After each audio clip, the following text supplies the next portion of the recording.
Hey guys, welcome to our channel. இன்றைக்கி வீடியோவில் நம்ம என்ன டாபிக் பற்றி பார்க்க போகிறோன்னா, நீங்கள் நினைக்கக்கூடிய குறிப்பிட்ட பர்சன் உங்களுக்கு கால் பண்ண வைக்கக்கூடிய ஒரு பவர்ஃபுல்லான சிம்பிளான ஒரு கால் மேனிஃபெஸ்டேஷன் டெக்னிக் தான் இந்த வீடியோவில் நம்ம பார்க்க போகிறோம்.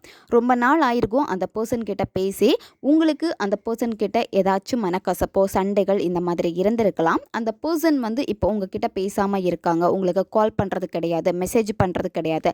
இந்த மாதிரி இருந்துச்சு அப்படின்னா இந்த ஒரு மெத்தடை நீங்கள் பண்ணுறப்போ என்ன ஆகும் அப்படின்னா, இமீடியட்டாக கால் வரும். யாருக்காக இந்த மெத்தடை பயன்படுத்துகிறீங்களோ அந்த பர்சன் உங்களுக்கு கால் பண்ணுவாங்க. நம்ம வீடியோக்குள்ளாடி போக முன்னாடி நம்ம சேனலை நீங்கள் இதான் ஃபஸ்ட் டைம் பார்க்குறீங்கன்னா மறக்காமல் சப்ஸ்கிரைப் பண்ணிக்கோங்க. பக்கத்தில் இருக்கிற பெல் பட்டனையும் கிளிக் பண்ணிக்கோங்க. அப்போ தான் நான் போடுற வீடியோஸ் எல்லாமே உடனுக்குடன் உங்களுக்கு நோட்டிஃபிகேஷனில் வந்துக்கிட்டே இருக்கும். உங்களுக்கு எங்கிட்ட பர்சனலாக ஃபோன் கன்சல்டேஷன் எடுத்துக்கணும், இல்லை உங்களை விருப்பமான ஒர்க் ஷாப்பில் ஜாயின் பண்ணுறதுக்கு நீங்கள் இன்ட்ரெஸ்டடாக இருக்கீங்கன்னா நீங்கள் என்ன இன்ஸ்டா அல்லது மெயிலில் அதுக்கான டீட்டெயில்ஸ் கேட்டுக்கலாம். உங்களுக்கு பர்சனல் டேரோ கார்டு ரீடிங் தேவைப்பட்டனாலும் நீங்கள் என்ன இன்ஸ்டா அல்லது மெயிலில் டீட்டெயில்ஸ் கேட்டுக்கலாம். வாங்க வீடியோக்குள்ளாடி போகலாம். இந்த மெத்தடை நீங்கள் யாருக்கு வேணாலும் பயன்படுத்தலாம். உங்ககிட்ட நல்லா பேசிகிட்டு இருந்த உங்களுடைய நண்பர்கள் இப்போ பேசாமல் இருக்காங்க, உங்களுக்கு அவங்கக்கிட்ட பேசணுன்னு ஆசையாக இருக்குது, ஏதோ காரணம் ஏதோ சண்டை இந்த மாதிரி இருக்கிறப்ப அவங்க உங்ககிட்ட பேசவே மாட்டேன்னு சொல்லிட்டு சடனாக ஸ்டாப் பண்ணிட்டாங்க அப்படின்னா அவங்களுக்காக இதை நீங்கள் பயன்படுத்தலாம். ரொம்ப நெருங்கிய நண்பர் ரொம்ப நாளாச்சு அவங்கக்கிட்ட பேசி, நீங்கள் அவங்கள பற்றி நினைக்கிறப்பவே அவங்க உங்களுக்கு கால் பண்ணணும்னு நீங்கள் நினைக்கிறீங்க அப்படின்னா அவங்களுக்காக நீங்கள் பயன்படுத்தலாம். அதே மாதிரி இப்போ இடையில நல்லா பேசிகிட்டு இருந்த யாராச்சும் உங்ககிட்ட பேசாமல் இருக்காங்க, உங்களுக்கு பிடிச்ச ஒரு பர்சனாக இருக்காங்க அப்படின்னா அவங்களுக்காக பயன்படுத்தலாம். ஒன் சைட் லவ்வில் இருக்கிறவங்க பயன்படுத்தலாம், ரிலேஷன்ஷிப்பில் இருக்கிறவங்க பயன்படுத்தலாம். ரிலேஷன்ஷிப்பில் அடிக்கடி சண்டை வருது, அவங்க எனக்கு கால் பண்ணுறது கிடையாது, மெசேஜ் பண்ணுறது கிடையாது அப்படின்னா அந்த நபருக்காக இந்த மெத்தடை நீங்கள் பயன்படுத்தலாம்.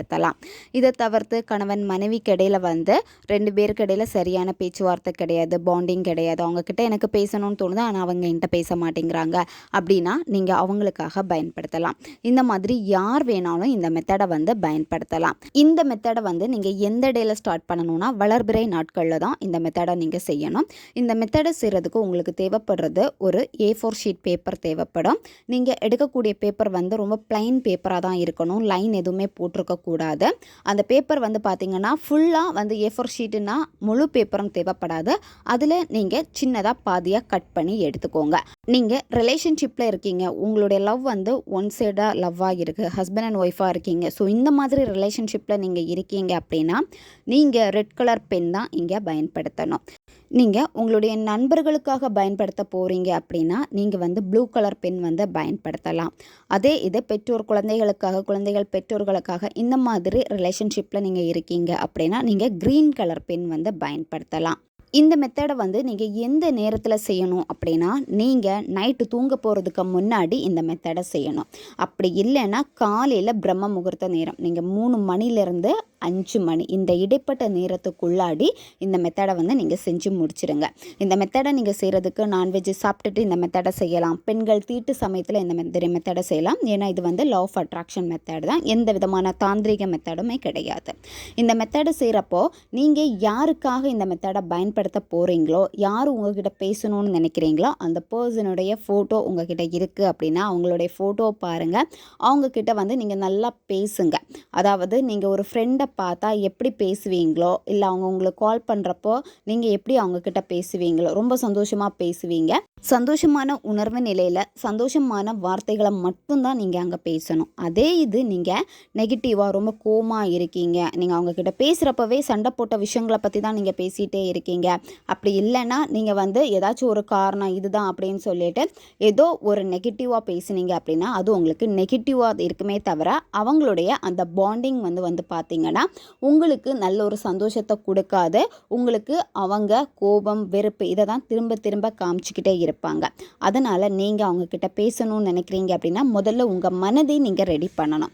எந்த விதமான கோபம், வெறுப்பு இருந்தாலும் அதை மன்னிச்சு விட்டுருங்க. உங்கள் மேலே தப்பு இருந்தாலும் சரி, அவங்க மேலே தப்பு இருந்தாலும் சரி, நீங்கள் அதை அக்செப்ட் பண்ணிக்கிட்டு ஓகே எனக்கு சந்தோஷமாக நல்லா பேசணும் அந்த ஒரு மைண்ட் செட்டுக்கு நீங்கள் வரணும்.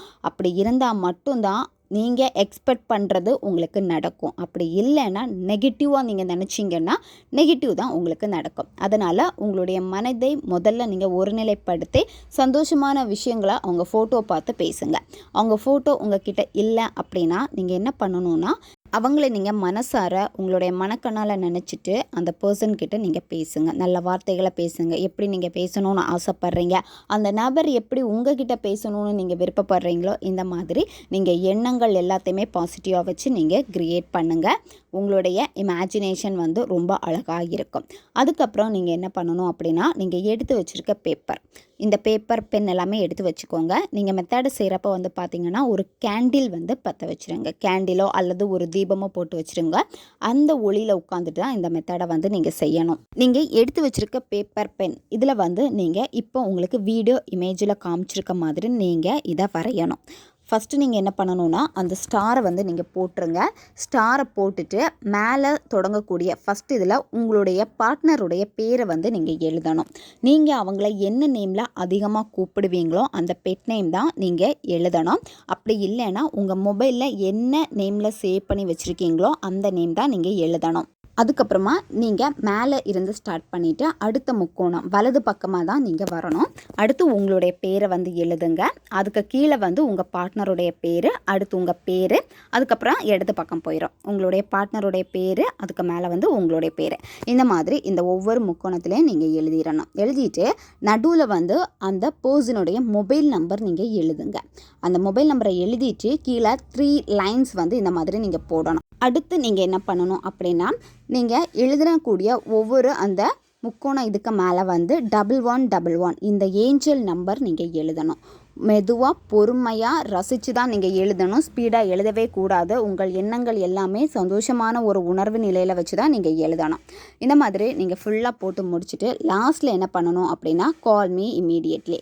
எல்லாமே வந்து பார்த்திங்கன்னா மேலே இருந்து நீங்கள் ஸ்டார்ட் பண்ணி வலது பக்கமாக தான் போகணும். வலது பக்கமாக போயிட்டு நீங்கள் இடது பக்கமாக மேலே வந்து நீங்கள் ஸ்டாப் பண்ணுற மாதிரி தான் இருக்கும். இந்த மாதிரி நீங்கள் எழுதி முடிச்சிடுங்க. எழுதி முடிச்சுட்டு இதில் நீங்கள் ஏதாச்சும் ஒரு பர்ஃப்யூம், ஏதாவது ஒரு வாசனை திரவியம் அதை வந்து நல்லா வந்து நீங்கள் ஸ்ப்ரே பண்ணிடுங்க அந்த எழுதின மேலே, அந்த பேப்பர் மேலே.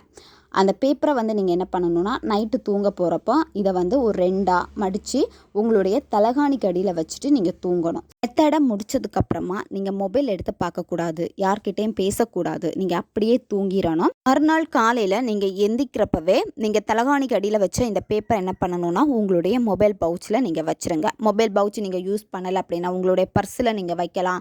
அதே மாதிரி எப்போவுமே நீங்கள் கூட வச்சுருக்கக்கூடிய உங்களுடைய ஆஃபீஸ் பேக்கில் இந்த மாதிரி ஏதாச்சும் ஒரு தனியாக ஒரு அறையில் நீங்கள் போட்டு வச்சுருங்க.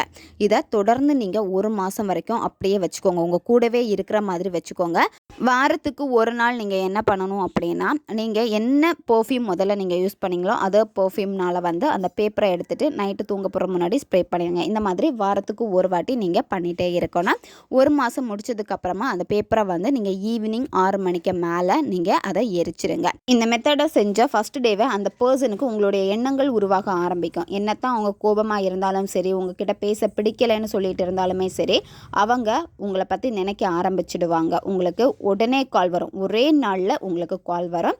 அப்படி இல்லைன்னா அவங்க ரொம்ப கோவத்தில் இருக்காங்க, சீக்கிரமாக இறங்கி வரக்கூடிய பர்சன் கிடையாது அப்படின்னா இது வந்து கொஞ்சம் டைம் எடுக்கும். ஆனால் கண்டிப்பாக அந்த பர்சன் உங்களுக்கு கால் பண்ணுவாங்க.